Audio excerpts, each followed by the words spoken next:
Hello dear learners, heartily welcome to EduFacts classes.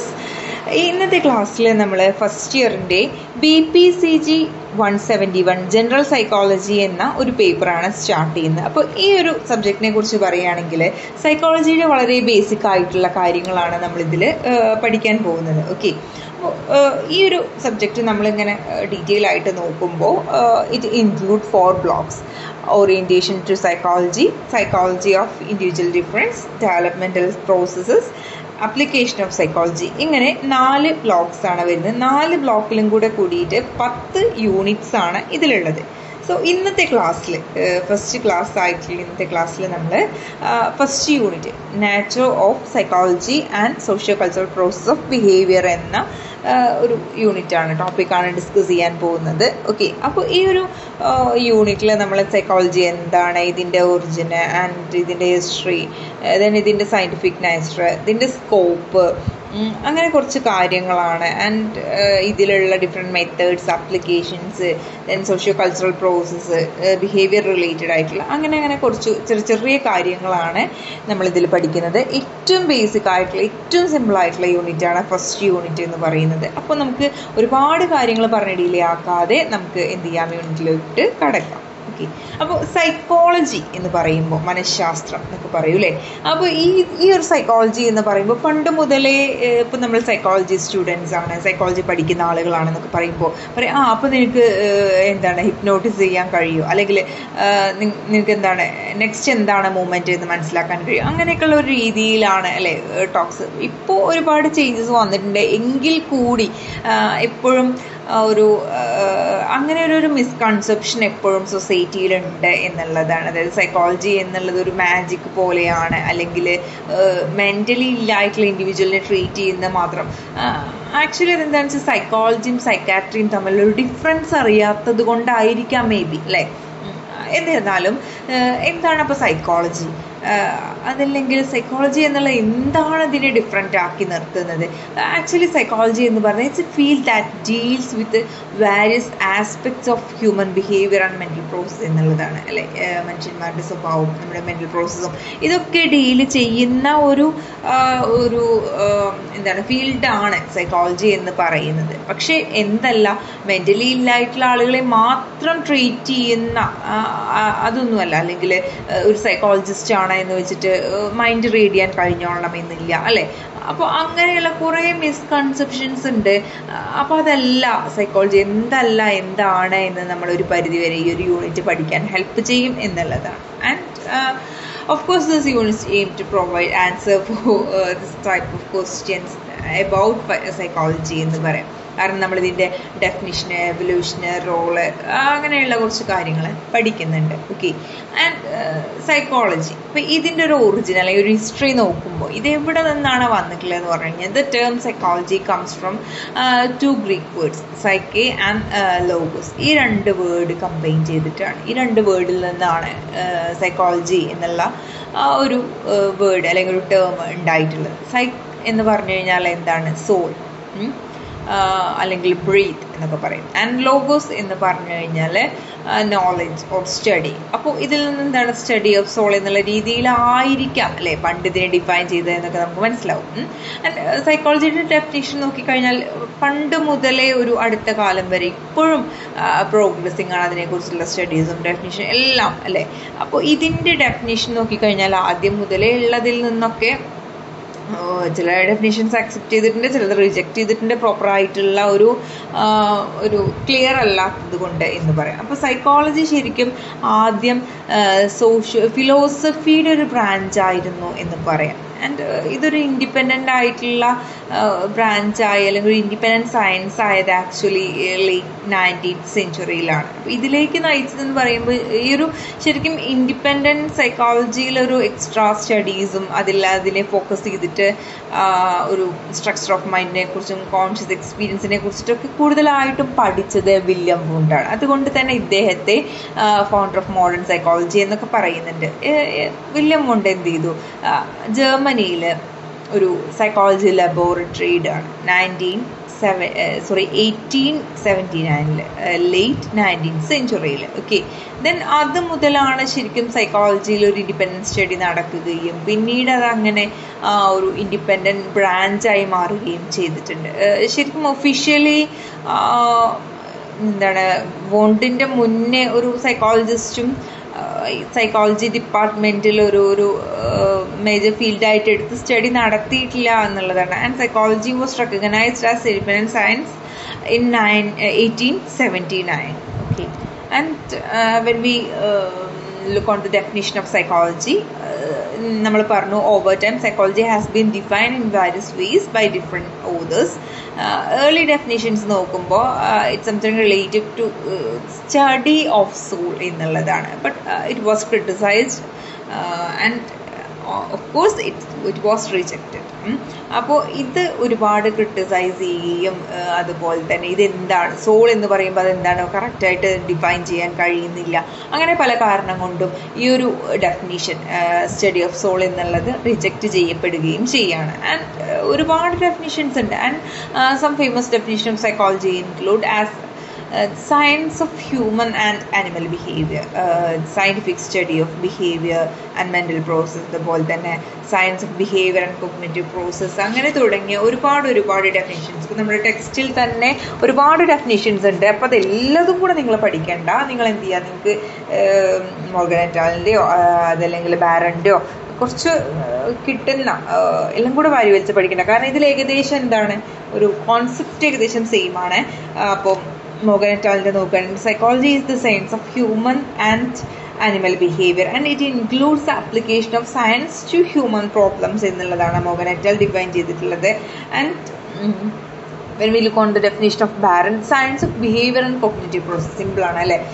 Barren 1999 ഇതിനെ define ചെയ്തിട്ടുള്ള സൈക്കോളജിയെ science of behaviour and cognitive process എന്നാണ് define ചെയ്തിട്ടുള്ളത്. Okay, അപ്പോൾ സിമ്പിളായിട്ടുള്ള ഒന്ന് രണ്ടോ ഡെഫിനിഷൻസ് ജസ്റ്റ് ഒന്ന് നിങ്ങൾ നോക്കി വയ്ക്കുക. ഓക്കെ, എന്നിരുന്നാൽ നമുക്ക് ജസ്റ്റ് ഒന്ന് എന്താണ് സൈക്കോളജി എന്ന് പറയുമ്പോൾ simply we can say it's A science of behaviour and cognitive process എന്ന് സിമ്പിളായിട്ട് പറയാം. ആൻഡ് എങ്ങനെയാണ് ഇതൊരു സയൻസ് ആവുന്നത്, അല്ലെങ്കിൽ എന്തൊക്കെയാണ് ഇതിൻ്റെ സയൻറ്റിഫിക് നേച്ചേഴ്സ് എന്ന് പറയുമ്പോൾ അത് ഡീറ്റെയിൽ ആയിട്ട് നോക്കുകയാണെങ്കിൽ ഇപ്പോൾ കണ്ടംപററി സൈക്കോളജിസ്റ്റ് ഇപ്പോഴും വാദിക്കുന്ന ഒരു കാര്യമാണ് സൈക്കോളജി എന്ന് പറയുന്നത് ഒരു സയൻസ് ആണ്. And they consistently define psychology as science. അപ്പോൾ അതിന് ചില കാര്യങ്ങളുണ്ട്. വെറുതെ ഇപ്പോൾ ഒരു സൈക്കോളജി എന്ന് പറയുന്ന സയൻസ് ആണ് എന്ന് നമുക്ക് അവിടെ വാദിച്ചെടുക്കാൻ പറ്റില്ല അല്ലേ. അപ്പോൾ അതിൽ ഒരുപാട് കാര്യങ്ങളുണ്ട്. അല്ലെങ്കിൽ psychology shares key characteristics with other science. മറ്റുള്ള സയൻസിൻ്റെ പോലെ തന്നെ ചില പ്രത്യേകതകൾ എന്തുണ്ടാവും, സൈക്കോളജിക്ക് ഉണ്ടാവും. അതുകൊണ്ടാണ് എന്ത് പറയുന്നത് സൈക്കോളജി ഒരു സയൻസ് ആണ് എന്ന് പറയുന്നത് അല്ലേ. അപ്പോൾ അതെന്തൊക്കെയാണെന്ന് നോക്കാം. First one, empirical observation. അതെന്താണെന്ന് വെച്ചാൽ ഏതൊരു കാര്യവും വെറുതെ ഒപ്പീനിയൻ ബേസ്ഡ് ആയിട്ട് പറയില്ല. അത് കറക്റ്റായിട്ട് ഒബ്സർവേഷൻസും എക്സ്പെരിമെൻസും റിലേറ്റ് ചെയ്തിട്ടുള്ളതാണ് എന്നുള്ളതാണ് ഫസ്റ്റ് വൺ. അതായത് സയൻസ് പോലെ തന്നെ മറ്റൊരു സയൻസ് പോലെ തന്നെ വെറുതെ ഒപ്പീനിയനായിട്ട് പറയാതെ അതിന് പെർട്ടിക്കുലർ ആയിട്ടുള്ള എക്സ്പെരിമെൻസിൻ്റെയും ഒബ്സർവേഷൻ്റെയും ഒക്കെ അടിസ്ഥാനത്തിലാണ് ഇതിലുള്ള ഓരോ കാര്യങ്ങളും ഉള്ളത് എന്നുള്ളതാണ്. And the second thing, systematic approach and theory. അതായത് ഇതിലുള്ള ഏതൊരു കാര്യമാണെങ്കിലും അല്ലെങ്കിൽ ഏതൊരു ഫിനോമിനാണെങ്കിലും എക്സ്പ്ലെയിൻ ചെയ്യുന്നത് വെറുതെ അതങ്ങനെ ആയിരിക്കാം എന്നുള്ള ഒരു ചാൻസിൻ്റെ ഇതിലൊന്നുമല്ല. ഇറ്റ്സ് ബേസ്ഡ് ഓൺ തിയറീസ്, അല്ലെങ്കിൽ പല കാര്യങ്ങളും ഇപ്പോൾ ഡാറ്റ ഓർഗനൈസ് ചെയ്ത് അതിൻ്റെ ബേസിൽ തിയറീസ് ഡെവലപ്പ് ചെയ്തിട്ട് അങ്ങനെയാണ് ഓരോ ഫിനോമിനെയും എക്സ്പ്ലെയിൻ ചെയ്യുന്നത്. ഓക്കെ, അതിന് കറക്റ്റായിട്ടുള്ള ബേസ് ഉണ്ട് എന്നുള്ളതാണ്. ആൻഡ് ഇനി ഇതിലെ മെഷർമെൻറ്റ്സ് നോക്കുകയാണെങ്കിൽ involves assigning numbers to objects and events based on rules. ഇപ്പോൾ നമ്മൾ പറഞ്ഞു തിയറീസ് ഉണ്ട്, റൂൾസ് ഉണ്ട്, ലോസ് ഉണ്ട് അല്ലേ. അതൊക്കെ ബേസ് ചെയ്തിട്ട് എന്ത് ചെയ്യുന്നുണ്ട്, ഇതിലും അസസ്മെൻറ്റ്സും അതുപോലെ തന്നെ സ്റ്റാറ്റിസ്റ്റിക്കൽ അനാലിസും ഒക്കെ ഉണ്ട് കേട്ടോ സൈക്കോളജിയിൽ. നമുക്കതൊന്നും ഇതിൽ പഠിക്കാനില്ല. അത് സൈക്കോളജി പേപ്പർ മെയിനായിട്ട് എടുത്ത് പഠിക്കുന്നവർക്കാണ് കൂടുതലായിട്ട് ഉണ്ടാവുക. ഓക്കെ, ആൻഡ് നെക്സ്റ്റ് ഒരു ടേം. ഇതിലിപ്പോൾ ഏതൊരു കാര്യമാണെങ്കിലും ഒരു ടേമിന് പ്രോപ്പറായിട്ടുള്ള ഡെഫിനിഷൻ ഉണ്ട്. ഡെഫിനിഷൻ ഓഫ് ടേം ആണ് അടുത്ത സയൻറ്റിഫിക് നേച്ചറായിട്ട് പറയുന്നത്. Define the concept in measurable and observational ways എന്നുള്ളതാണ്. ആൻഡ് ഇനി ഇതിനെ ഇപ്പോൾ ഫിസിക്കൽ സയൻസ് അല്ലെങ്കിൽ കെമിക്കൽ സയൻസ് എന്നൊക്കെ ഡിഫറെൻ്റ് ആയി നിർത്തുന്ന ഒരു കാര്യം എന്ന് പറയുന്നത് psychology deals with complex things. അതായത് ഹ്യൂമൻ ബിഹേവിയറാണ് കൂടുതലായിട്ട് ഇത് ഡീൽ ചെയ്യുന്നത് അല്ലേ. അപ്പോൾ ഹ്യൂമൻ ബിഹേവിയർ എന്ന് പറയുന്നത് ഇപ്പോൾ ഒരു കോണ്ടെക്സ്റ്റിൽ ഞാനും ഈ ക്ലാസ് കേൾക്കുന്ന നിങ്ങളിൽ പലരും ബിഹേവിയർ പല പോലെ ആയിരിക്കും. കാരണം ഇൻഡിവിജ്വൽ ഡിഫറൻസ് ആണ് അതിന് കാരണം അല്ലേ. അപ്പോൾ ഹ്യൂമൻ ബിഹേവിയർ എന്ന് പറയുന്നത് ലെസ് പ്രഡിക്റ്റബിൾ ആണ്. അപ്പോൾ അതുകൊണ്ട് തന്നെ ഈ സൈക്കോളജി എന്ന് പറയുന്നത് ഒരു കോംപ്ലക്സ് ആയിട്ടുള്ള ഫീൽഡാണ് ഡീൽ ചെയ്യുന്നത് എന്ന് പറയാം. And psychology false under category of behavioural science along fields like anthropology, economics and sociology. ഇനി ഇതിൻ്റെ സ്കോപ്പ് പറയുകയാണെങ്കിൽ ലൈക്ക് എന്താണ് സൈക്കോളജി അല്ലെങ്കിൽ എന്തല്ല സൈക്കോളജി എന്താണ് എന്നറിയണമെങ്കിൽ നമ്മൾ എന്താ അറിയണം. At the same time we need to know what is not അല്ലെ, എന്തല്ല സൈക്കോളജി എന്നറിയണം. അപ്പോൾ സൈക്കോളജി എന്ന് പറയുന്നത് ഹ്യൂമൻ ബിഹേവിയറിനെ അല്ലെ ഡൈവേഴ്സ് ആയിട്ടുള്ള എന്ന് പറയാം, ഒരു പെർട്ടിക്കുലർ എന്ന് പറയാൻ പറ്റില്ല, ഡൈവേഴ്സ് ആയിട്ടുള്ള ഹ്യൂമൻ ബിഹേവിയറിനെ എക്സാം ചെയ്യുന്നു ആൻഡ് മെൻ്റൽ പ്രോസസ്സിനെ കുറിച്ച് പഠിക്കുന്നു ആൻഡ് അതിൻ്റെ കോണ്ടെക്സ്റ്റിനെ റിലേറ്റ് ചെയ്തിട്ടുള്ള അല്ലെ അതിനെക്കുറിച്ചൊക്കെ ഡീറ്റെയിൽ ആയിട്ട് നോക്കുന്നുണ്ട് സൈക്കോളജിയിൽ. എന്നാൽ എന്തല്ല ഒരു പ്രഡിക്ഷൻ അല്ല, അല്ലെങ്കിൽ ഫിലോസഫി അല്ലെങ്കിൽ ഒരു മാജിക് ഒന്നുമല്ല. It's not part of philosophy or magic.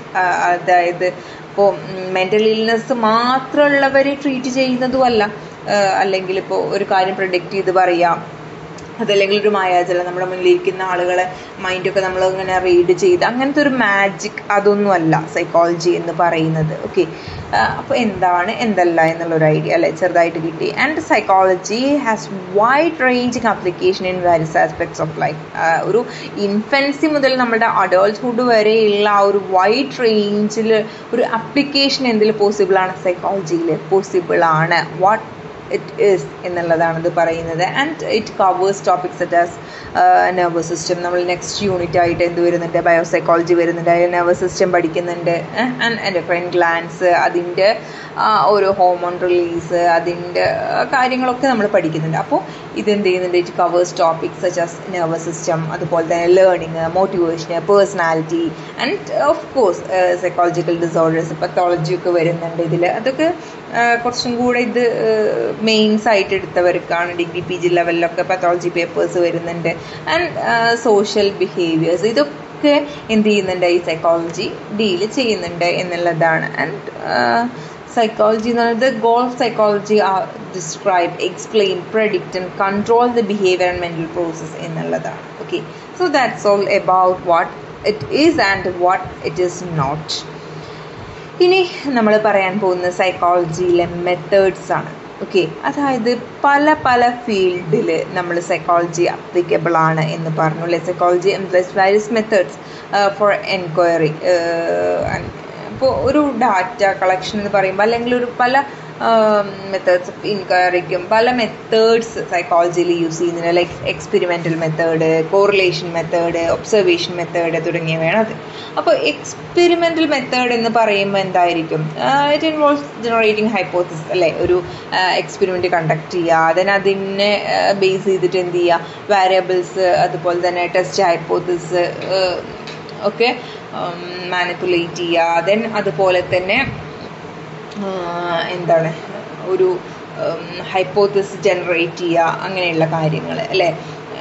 അപ്പോൾ ഇതാണ് എക്സ്പെരിമെൻ്റൽ മെത്തേഡിൽ നടക്കുന്നത്. അപ്പോൾ എന്താ കോറിലേഷൻ മെത്തേഡ് എന്ന് പറഞ്ഞു കഴിഞ്ഞാൽ, അതായത് ഒരു വാരിയബിൾ മറ്റൊരു വാരിയബിളായിട്ട് എങ്ങനെ റിലേറ്റ് ചെയ്ത് നിൽക്കുന്നുണ്ട്, അല്ലെങ്കിൽ അതിൻ്റെ ചേഞ്ച് എത്രത്തോളം ഡിപ്പെൻഡ് ആണ് എന്നൊക്കെ മെഷർ ചെയ്യുന്നതാണ് കോറിലേഷൻ മെത്തേഡ്. ഓക്കെ, അപ്പോൾ അതായത് ഒരു വാരിയബിൾ ചേഞ്ച് ചെയ്യുമ്പോൾ മറ്റതിനെ അത് എഫക്റ്റ് ചെയ്യുമോ ഇല്ലയോ എന്ന് നോക്കുന്നതാണ് കോറിലേഷൻ മെത്തേഡിൽ മെയിനായിട്ടും യൂസ് ചെയ്യുന്നത്. ഓക്കെ, സ്പിയർമാൻസ് കോഎഫിഷ്യൻ്റ് ഉണ്ട്, കോറിലേഷൻ കോഎഫിഷ്യൻ്റ്.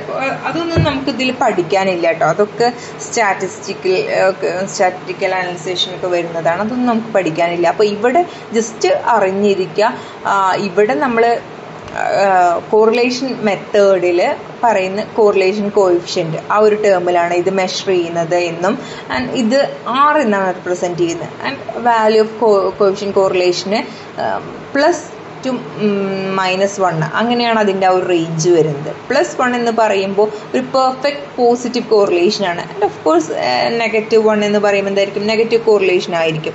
ആൻഡ് 0 എന്ന് പറയുമ്പോൾ നോ കോറിലേഷൻ അല്ലെങ്കിൽ 0 കോറിലേഷൻ എന്നുള്ളതാണ്. ദെൻ തേർഡ് മെത്തേഡായിട്ട് വരുന്നത് ഒബ്സർവേഷൻ മെത്തേഡാണ്. ഒബ്സർവേഷൻ മെത്തേഡ് എന്ന് പറയുമ്പോൾ എന്തായിരിക്കും? By observing. അതിലെന്തൊക്കെ വരും? Studies phenomena through systematic observation. അത് പല പല രീതിയിലും വരുന്നുണ്ട്. ഇപ്പോൾ ഡിഫറെൻറ്റ് സബ് ഫീൽഡ്സ് ആയിട്ട് വരുന്നത്, ഇപ്പോൾ സ്പെസിഫിക് റിസർച്ച് ക്വസ്റ്റ്യൻസിൻ്റെ ബേസിൽ ഒബ്സർവ് ചെയ്യുക, അങ്ങനെ പല പല രീതിയിലും ഈ ഒരു ഒബ്സർവേഷൻ മെത്തേഡ് വരുന്നുണ്ട് എന്നുള്ളതാണ്. ഓക്കെ, ഇനി next topic, last not least, application of psychology. അതായത് സൈക്കോളജി എന്താണ്, എന്തല്ല, അല്ലെങ്കിൽ സൈക്കോളജിയെ കുറിച്ച് കുറച്ച് ഡീറ്റെയിൽ ആയിട്ടൊക്കെ നമ്മൾ മനസ്സിലാക്കി. ഇനി എന്താണ് ഇതിൻ്റെ അപ്ലിക്കേഷൻ? നമ്മൾ പറഞ്ഞു പല ഫീൽഡിലും ഫ്രം ചൈൽഡ്ഹുഡ് ടു അഡൾട്ട്ഹുഡ് ഒക്കെ നമുക്കിത് അപ്ലൈ ചെയ്യാം. അപ്പോൾ എന്തൊക്കെയാണ് ഇതിൻ്റെ ഡിഫറെൻറ്റ് ഫീൽഡ്സ് എന്ന് അറിയണം അല്ലേ? ഇത് എവിടെയൊക്കെ എങ്ങനെയൊക്കെ അപ്ലൈ ചെയ്യണം എന്ന ഒരു ഐഡിയ വേണമെന്നുണ്ടെങ്കിൽ. അപ്പോൾ സൈക്കോളജി എന്ന് പറയുന്നത് it has numerous sub fields that address various aspects of human behaviour and mental health. ഇതിൽ കുറച്ച് വളരെ കുറച്ചെണ്ണം മാത്രമാണ് ഇവിടെ പറയുന്നത് കേട്ടോ. ഇത് മാത്രമല്ല ഉള്ളത്, ഇതിലും കൂടുതലുണ്ട് എന്നുള്ളതാണ്. ആൻഡ് ഇതിൽ പറയുന്നത് നമ്മൾ നോക്കുകയാണെങ്കിൽ ദ ഫസ്റ്റ് വൺ ക്ലിനിക്കൽ സൈക്കോളജിയാണ്. അപ്പോൾ ക്ലിനിക്കൽ സൈക്കോളജി എന്ന് പറയുമ്പോൾ ഓഫ് കോഴ്സ് അതെന്തായിരിക്കും? ഇമോഷണൽ ട്രബിൾസിനെയും അതുപോലെ തന്നെ സൈക്കോളജിക്കൽ ഡിസോർഡേഴ്സിനെയൊക്കെ ട്രീറ്റ് ചെയ്യുക, ഡയഗ്നോസ് ചെയ്യുക, അതിൻ്റെ കോഴ്സ് ആ ഒരു ഇതിൽ ഡീൽ ചെയ്യുന്ന, അതുപോലെ തന്നെ സൈക്കോതെറാപ്പിയൊക്കെ ഇൻക്ലൂഡഡ് ആയിട്ടുള്ളതാണ് ക്ലിനിക്കൽ സൈക്കോളജി എന്ന് പറയുന്ന ബ്രാഞ്ച്, അല്ലെങ്കിൽ ഇതിൻ്റെ ഒരു അപ്ലിക്കേഷൻ എന്ന് പറയുന്നത്. ആൻഡ് നെക്സ്റ്റ് കമ്മ്യൂണിറ്റി സൈക്കോളജിയാണ്. കമ്മ്യൂണിറ്റി സൈക്കോളജി എന്ന് പറയുമ്പോൾ കമ്മ്യൂണിറ്റി വൈഡ് ആയിട്ടുള്ള മെൻ്റൽ ഹെൽത്ത് അതിനെ മെയിൻറ്റെയിൻ ചെയ്ത് കൊണ്ടുപോകുക, പ്രൊമോട്ട് ചെയ്യുക, അതിനതുപോലെ തന്നെ അത് എങ്ങനെയാണ് ത്രൂ എഡ്യൂക്കേഷൻ, കൺസൾട്ടേഷൻ, അങ്ങനെ തുടങ്ങിയ ഇതിൽ ഒരു സോഷ്യൽ പ്രോബ്ലംസിനെ സോൾവ് ചെയ്യുക, ഒരു കമ്മ്യൂണിറ്റി ഹെൽത്ത് മെയിൻറ്റെയിൻ ചെയ്യുക എന്നുള്ളതാണ് കമ്മ്യൂണിറ്റി സൈക്കോളജിയുടെ അപ്ലിക്കേഷൻ എന്ന് പറയുന്നത്. And counselling psychology. Counselling psychology എന്ന് പറയുമ്പോൾ ഇതും സൈക്കോതെറാപ്പി ഇൻക്ലൂഡഡ് ആണ്, പേഴ്സണൽ കൗൺസിലിംഗ്, അതുപോലെ തന്നെ interpersonal relation, career choice, then emotional troubles ഒക്കെ റിലേറ്റഡ് ആയിട്ടുള്ള കാര്യങ്ങൾക്ക് ത്രൂ കൗൺസിലിംഗ് ഒരു സൊല്യൂഷൻ കാണുക എന്നുള്ളതാണ് അല്ലേ? ഒരു പരിധിവരെ ഒരു ഹെൽപ്പിംഗ് അല്ലെങ്കിൽ ഒരു സപ്പോർട്ടിങ്, ഒരു ഇമോഷണൽ ഡിസ്റ്റർബൻസ് ഫേസ് ചെയ്യുന്ന ഒരാൾക്ക് ഒരു കൗൺസിലിംഗ് മെത്തേഡിലൂടെ ഒരു റിലീഫ് കൊടുക്കാനാവുക, അല്ലെങ്കിൽ ആ ഒരു പ്രോബ്ലം സോൾവ് ചെയ്യാൻ ഹെൽപ്പ് ചെയ്യുക എന്നുള്ളത് counselling psychology. Then educational psychology എന്ന് പറയുമ്പോൾ കുട്ടികളുടെ ഇടയിലുള്ള പ്രശ്നങ്ങൾ അല്ലേ, അതല്ലെങ്കിൽ ആ ഒരു എഡ്യൂക്കേഷൻ എന്നുള്ള പ്രോസസ്സ് സ്റ്റുഡൻസിൻ്റെ ഇടയിൽ സ്മൂത്ത് ആക്കാനുള്ള, ഇപ്പോൾ ഒരുവിധം സ്കൂളുകളൊക്കെ എഡ്യൂക്കേഷണൽ സൈക്കോളജിസ്റ്റിനെ ഡിമാൻഡ് ചെയ്യുന്നുണ്ട് അല്ലേ? കാരണം എന്താണ്? അവിടെയുള്ള അഡോളസെൻ്റ് ആയിട്ടുള്ള ടീനേജ് സ്റ്റുഡൻസ് ഒക്കെ ഫേസ് ചെയ്യുന്ന ഇഷ്യൂസ് ഉണ്ടാവും. അതുപോലെ തന്നെ അതല്ലാതെ ടീനേജ് സ്റ്റുഡൻസ് അല്ലാതെ തന്നെ സ്റ്റുഡൻസ് ഇപ്പോൾ ലേണിംഗ് ഒക്കെ സ്റ്റാർട്ട് ചെയ്യുമ്പോൾ ഒരുപാട് ലേണിംഗ് ഡിസബിലിറ്റീസ് അല്ലെങ്കിൽ ഡിഫിക്കൽട്ടീസ് ഒക്കെ ഫേസ് ചെയ്യുന്ന മക്കളുണ്ടാവും. അപ്പോൾ അതിനൊക്കെ പ്രോപ്പറായിട്ട് റെമഡിയലിലൂടെയൊക്കെ ട്രെയിനിങ് കൊടുത്ത് സോൾവ് ചെയ്യുക എന്നുള്ളതിലൊക്കെ എഡ്യൂക്കേഷണൽ സൈക്കോളജിസ്റ്റുകളൊക്കെ ഡിമാൻഡ് ചെയ്യുന്നുണ്ട് പല സ്കൂളുകളും. And the next forensic psychology. Forensic psychology എന്ന് പറയുമ്പോൾ നമുക്ക് മനസ്സിലാക്കാം it something related to case investigation അല്ലേ? അപ്പോൾ ക്രൈം റിലേറ്റഡ് ആയിട്ടുള്ള, അല്ലെങ്കിൽ ക്രൈം പ്രിവെൻഷനോ റീഹാബിലിറ്റേഷൻ പ്രോഗ്രാംസിനോ, അല്ലെങ്കിൽ പ്രിസൺ കോർട്ട് റൂം ഡൈനാമിക്സ്, ഇതിലൊക്കെ ഹെൽപ്ഫുൾ ആയിട്ടുള്ള ഒരു ഫീൽഡാണ് ശരിക്കും ഫോറൻസിക് സൈക്കോളജി എന്ന് പറഞ്ഞു കഴിഞ്ഞാൽ. ഓക്കെ, അപ്പോൾ വിക്ടിംസിനെ ഇവാലുവേറ്റ് ചെയ്യാനും ദെൻ ട്രയലിൽ ഹെൽപ്പ് ചെയ്യുന്നുണ്ട്. ആൻഡ് അങ്ങനെയുള്ള ഒരുപാട് റീഹാബിലിറ്റേഷൻ പ്രോഗ്രാംസിലൊക്കെ ഹെൽപ്ഫുള്ളാണ്. ഓക്കെ, അപ്പോൾ അതൊക്കെയാണ് ഈ ഫോറൻസിക് സൈക്കോളജി ഡീൽ ചെയ്യുന്നത്. ആൻഡ് ഇൻഡസ്ട്രിയൽ ഓർഗനൈസേഷൻ സൈക്കോളജി എന്ന് പറയുമ്പോൾ ഒരു ഇൻഡസ്ട്രിയിൽ അതിൽ എംപ്ലോയി റിക്രൂട്ട്മെൻറ്റ് മുതൽ അവരുടെ പെർഫോമൻസ് ഇൻക്രീസ് ചെയ്യാനുള്ളത്, അതുപോലെ തന്നെ മോട്ടിവേഷനും ലീഡർഷിപ്പ് ക്വാളിറ്റിയൊക്കെ ഇമ്പ്രൂവ് ചെയ്യാനുള്ള, അങ്ങനെ തുടങ്ങിയ കാര്യങ്ങൾ അവിടെ നല്ല രീതിയിൽ ആ ഒരു ഹ്യൂമൻ റിസോഴ്സിനെ ഒരു നല്ലൊരു അസറ്റായിട്ട് ആ ഒരു ഓർഗനൈസേഷൻ അല്ലെങ്കിൽ ആ ഒരു ഇൻഡസ്ട്രിക്ക് ഹെൽപ്ഫുൾ ആവുന്നത് പോലെ ഡീല് ചെയ്യാനും അങ്ങനെ ഉള്ള കാര്യങ്ങൾ ഇൻക്ലൂഡഡ് ആയിട്ടുള്ളതാണ് ഇൻഡസ്ട്രിയൽ അല്ലെങ്കിൽ ഓർഗനൈസേഷണൽ സൈക്കോളജി എന്ന് പറയുന്നത്. ഓക്കെ, ദെൻ എൻവയോൺമെൻറ്റൽ സൈക്കോളജിയാണ് നെക്സ്റ്റ്. ഓക്കെ, അതായത് ഒരു കൺസൾട്ടൻ്റ് ഓൺ എൻവയോൺമെൻറ്റൽ ഇഷ്യൂസ് എന്നുള്ള രീതിയിലാണ് എൻവയോൺമെൻറ്റൽ സൈക്കോളജിസ്റ്റ് പോകുന്നത്. ഇത് ഇപ്പോൾ അർബൻ നോയ്സ്, ക്രൗഡിങ്, ഒരുപാട് പ്രശ്നങ്ങൾ ഉണ്ടാവില്ലേ ആളുകളെ ബുദ്ധിമുട്ടാക്കുന്ന, അല്ലെങ്കിൽ ഒരു ഹ്യൂമൻ ത്രെട്ടണിങ് ആയിട്ടുള്ള, അല്ലെങ്കിൽ പല പല ബുദ്ധിമുട്ടുകളുണ്ടാകും. അതായത് എൻവയോൺമെൻറ്റൽ പ്രോബ്ലംസിലേക്ക് അർബൻ നോയ്സ് നമ്മൾ പറഞ്ഞു, അതുപോലെ ക്രൗഡിങ്, അല്ലെങ്കിൽ ഒരു ആറ്റിറ്റ്യൂഡ് ടുവാർഡ്സ് എൻവയോൺമെൻറ്റ്, അങ്ങനെ പല പല പ്രോബ്ലംസിനും അതിനുള്ള ഒരു സൊല്യൂഷൻ എന്നുള്ളതല്ല, അതിലൊരു കൺസൾട്ടൻറ്റ് ഓൺ എൻവയോൺമെൻറ്റൽ ഇഷ്യൂസ് എന്നുള്ള രീതിയിലാണ് എൻവയോൺമെൻറ്റൽ സൈക്കോളജി എന്നുള്ള ബ്രാഞ്ച് പോകുന്നത്. And the last thing health psychology എന്ന് പറയുമ്പോൾ എന്തായിരിക്കും? It something related with our health and behaviour അല്ലേ? അത് പല രീതിയിലാണ്. ഇപ്പോൾ ഹെൽത്ത് സൈക്കോളജി എന്ന് പറയുന്നപ്പോൾ റിലേഷൻഷിപ്സിനെ കുറിച്ചിട്ടുള്ളത്, നമ്മുടെ ഹെൽത്ത് ആൻഡ് ബിഹേവിയറിനെ റിലേറ്റ് ചെയ്യുന്ന റിലേഷൻഷിപ്സിനെ കുറിച്ചിട്ടുള്ളത്, അല്ലെങ്കിൽ ഒരു ഇൽനെസ് പ്രിവെൻറ്റ് ചെയ്ത് ഹെൽത്ത് പ്രൊമോട്ട് ചെയ്യാൻ ഹെൽപ്പ് ചെയ്യുന്ന രീതിയിലുള്ള ഒരു ബ്രാഞ്ചാണ് ഹെൽത്ത് സൈക്കോളജി എന്ന് പറയുന്നത്. അപ്പോൾ ഇത്രയാണ് അപ്ലിക്കേഷൻ ഓഫ് സൈക്കോളജി ആയിട്ട് ഇതിൽ വരുന്നത്. ഇനി നിങ്ങൾക്ക് ലാസ്റ്റ് ബ്ലോക്ക്, നമ്മൾ ബ്ലോക്ക്സ് പറഞ്ഞപ്പോൾ തന്നെ 4th ബ്ലോക്ക് എന്താണ്? അപ്ലിക്കേഷൻ ഓഫ് സൈക്കോളജി ആണ്. അതിലൊരു യൂണിറ്റ് തന്നെ ഇതിനെക്കുറിച്ചിട്ട് വരുന്നുണ്ട്. അപ്പോൾ നമ്മളത് കുറച്ചും കൂടെ ഡീറ്റെയിൽ ആയിട്ട് അതിൽ പഠിക്കും. And the last topic socio cultural process underline behaviour ആണ് നെക്സ്റ്റ് നമുക്ക് പറയാനുള്ളത്. ഇതിലെ ലാസ്റ്റ് ടോപ്പിക്കാണ് അല്ലേ? ഇതോടുകൂടി നമ്മുടെ ഈ ഒരു സിമ്പിളായിട്ടുള്ള യൂണിറ്റ് കഴിയും. അപ്പോൾ socio cultural process underline behaviour എന്നുള്ളതിൽ പറയുന്നത് നമ്മൾ ഹ്യൂമൻസ് അല്ലേ, നമ്മൾ ആദ്യം പറഞ്ഞു നമ്മുടെ ബിഹേവിയറൊക്കെ വളരെ ഡിഫറെൻ്റ് ആണ്. കാരണം ഇൻഡിവിജ്വൽ ഡിഫറൻസ് അവിടെ ഉണ്ട് അല്ലേ? അപ്പോൾ എങ്ങനെയാണ് നമ്മുടെ ബിഹേവിയറൊക്കെ, അല്ലെങ്കിൽ നമ്മളിങ്ങനെ ഒരു ഇൻഡിവിജ്വൽ ഡിഫറൻസ് അവിടെ ഉണ്ടാവാനുള്ള ചാൻസ് ഉണ്ടാകുന്നത്? അതിനെ ഇൻഫ്ലുവൻസ് ചെയ്യുന്ന പല ഫാക്ടേഴ്സും ഉണ്ട്. ഫാമിലി മുതൽ നമ്മുടെ പാരൻസ് ആവട്ടെ, ഫാമിലി ആവട്ടെ, നമ്മുടെ സൊസൈറ്റി ആവട്ടെ, കൾച്ചർ ആവട്ടെ, സോഷ്യോ കൾച്ചറൽ ഫാക്ടേഴ്സ് ആവട്ടെ, ഇതൊക്കെ നമ്മുടെ ബിഹേവിയറിനെ ഇൻഫ്ലുവൻസ് ചെയ്യുന്ന കാര്യങ്ങളാണ് എന്നുള്ളതാണ്. ഓക്കെ, ദെൻ അത് മാത്രമല്ല നമ്മുടെ ഫാമിലിയാണ് നമ്മുടെ ഫസ്റ്റ് സ്കൂൾ എന്ന് പറയുന്നത് അല്ലേ? അവിടെ നിന്നാണ് നമ്മൾ ഒരുപാട് കാര്യങ്ങൾ പഠിക്കുന്നത്. നമ്മുടെ ബിഹേവിയർ ഷേപ്പ് ആവുന്നതിൽ വലിയൊരു റോൾ, ഒരു ക്രൂഷ്യൽ റോൾ എന്തുണ്ട്? Family play crucial role in shaping behaviour. കാരണം പല രീതിയിലുള്ള മോഡൽസും ഇമിറ്റേഷൻസും നമ്മൾ എപ്പോഴും അഡൾട്ട്സിനെ ഇമിറ്റേറ്റ് ചെയ്യാൻ നോക്കും അല്ലേ? അതിൻ്റെ കുറച്ച് തിയറീസൊക്കെ നമുക്ക് ലേണിംഗ് തിയറീസൊക്കെ പഠിക്കാനുണ്ട്. അപ്പോൾ ഒരു ഇമിറ്റേഷൻ എന്ന് പറയുന്നത് എന്താണ്? ഒരു ലേണിങ്ങിലുള്ളതാണ്, അല്ലെങ്കിൽ പല കാര്യങ്ങൾ നമ്മൾ ഇൻഫ്ലുവൻസ് ചെയ്യും. ആൻഡ് ആ ഒരു രീതിയിലായിരിക്കും നമ്മൾ ഓരോ കാര്യങ്ങളും എക്സ്പെക്റ്റ് ചെയ്യുന്നത്, നമ്മളത് പ്രാക്ടീസ് ചെയ്യുന്നത് അല്ലേ? അപ്പോൾ ആ ഒരു രീതിയിൽ നമ്മളെ എന്ത് ചെയ്യുന്നുണ്ട്? ഫാമിലി വല്ലാതെ ഇൻഫ്ലുവൻസ് ചെയ്യുന്നതാണ് നമ്മൾ ഓരോരുത്തരുടെയും ബിഹേവിയറിൽ എന്ന് പറയും. And not only family but also society അല്ലേ? സൊസൈറ്റിയും കൾച്ചറും ഇതെല്ലാം നമ്മുടെ ബിഹേവിയറിനെ മോൾഡ് ചെയ്യുന്ന ഫാക്ടേഴ്സാണ് എന്ന് പറയും. കാരണം പല കൾച്ചറിലും ജീവിച്ചു പോരുന്ന ആളുകൾക്ക് പല ബിഹേവിയറാണ് ഉണ്ടാവുക അല്ലേ? ഇപ്പോൾ നമ്മുടെ ഒരു ഇന്ത്യൻസിൻ്റെ ബിഹേവിയർ ആയിരിക്കില്ല ഒരു ബ്രിട്ടീഷ് അല്ലെങ്കിൽ ഒരു അമേരിക്കൻ ആയിട്ടുള്ളൊരു ആൾക്ക് ഉണ്ടാവുക, അല്ലെങ്കിൽ ഒരു സിറ്റിസണിന് ഉണ്ടാവുക. കാരണം ഡിഫറെൻ്റ് ആയിട്ടുള്ള സൊസൈറ്റി കൾച്ചറൽ വാല്യൂസാണ് നമ്മൾ ഫോളോ ചെയ്തു വരുന്നത് അല്ലേ? ഡിഫറെൻറ്റ് ട്രേറ്റ്സ് ആൻഡ് വാല്യൂസാണ് ഫോളോ ചെയ്തു വരുന്നത്. അപ്പോൾ അതുകൊണ്ട് തന്നെ ആ ഒരു ബിഹേവിയറൽ ഡിഫറൻസ് അവിടെ ഉണ്ടാവും എന്നുള്ളതാണ്. ബിഹേവിയറൽ ഡിഫറൻസ്, ഇൻഡിവിജ്വൽ ഡിഫറൻസ് അതിനേക്കാൾ ഒരു സെയിം സൊസൈറ്റിയിൽ ജീവിക്കുന്ന ആളുകളാണെങ്കിൽ പോലും എന്തുണ്ടാവും? ഇൻഡിവിജ്വൽ ഡിഫറൻസ് ഉണ്ടാവും അല്ലേ? ആ ഒരു കോമൺ ബിഹേവിയറൽ ഡിഫറൻസ് അതിനേക്കാളേറെ രണ്ട് സൊസൈറ്റിയിൽ അല്ലെങ്കിൽ വേറെ കൾച്ചറിൽ ജീവിക്കുന്ന ആളുകൾക്ക് കൂടുതലായിട്ടുണ്ടാവും. അപ്പോൾ ഇത്രയൊക്കെയാണ്, വളരെ സിമ്പിളാണ് ഈ ഒരു യൂണിറ്റിൽ പറയുന്നത്. ആൻഡ് ഇതിൽ നിന്ന് നമുക്ക് എപ്പോഴും എക്സ്പെക്റ്റ് ചെയ്യാവുന്ന കൈൻഡ്സ് ഓഫ് ക്വസ്റ്റ്യൻസ് ആണ് define psychology and discuss it scientific nature എന്നുള്ളത്, അല്ലെങ്കിൽ methods and application of psychology. അപ്പോൾ നിങ്ങൾക്ക് ഇതിൽ നിന്നും ആൻഡ് കമ്മിങ് യൂണിറ്റ് ആയിട്ടുള്ള 10th യൂണിറ്റിൽ നിന്നൊക്കെ നിങ്ങൾക്ക് ഒരുപാട് കാര്യങ്ങൾ ഇതിൽ എഴുതാനുള്ളത് കിട്ടും അല്ലേ? 20 മാർക്സിനായിരിക്കും വരിക. നിങ്ങൾക്കറിയാലോ 20 മാർക്സിനായിരിക്കും ക്വസ്റ്റ്യൻസ് ഉണ്ടാവുക എന്നുള്ളത്. ഔട്ട് ഓഫ് 100 ആയിരിക്കും എക്സാം ഉണ്ടാവുക.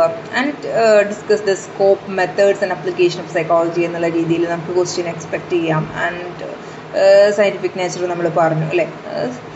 സോ അത്രയൊക്കെയാണ് ഇതിൽ ഇമ്പോർട്ടൻ്റ് ആയിട്ടുള്ള ടോപ്പിക്കായിട്ട് വരുന്നത്. ഇനി നിങ്ങൾ എന്തെങ്കിലും ഡൗട്ട് ഉണ്ടെങ്കിൽ എന്ത് ചെയ്യുക? കമൻറ്റ് ബോക്സിലോ അതല്ലെങ്കിൽ നമ്മുടെ സബ്ജക്റ്റ് ലേണിംഗ് ഗ്രൂപ്പ്സ് ഉണ്ടാവില്ലേ അതിലോ, അതല്ലെങ്കിൽ എനിക്ക് പേഴ്സണലായിട്ടൊക്കെ മെസ്സേജ് ചെയ്യാം.